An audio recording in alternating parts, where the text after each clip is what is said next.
What's the meaning of conductivity?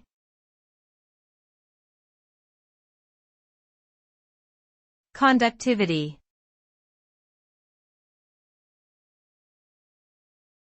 Conductivity.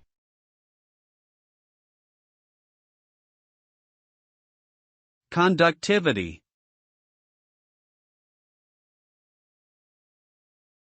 Conductivity.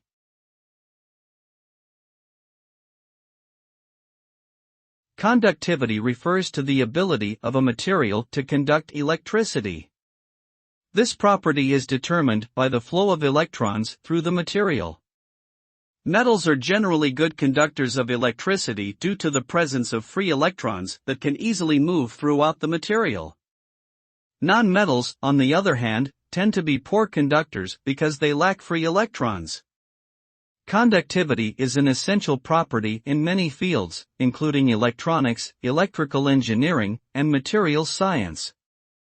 It is measured in units of Siemens per meter, S/m, or ohm meters, omega m.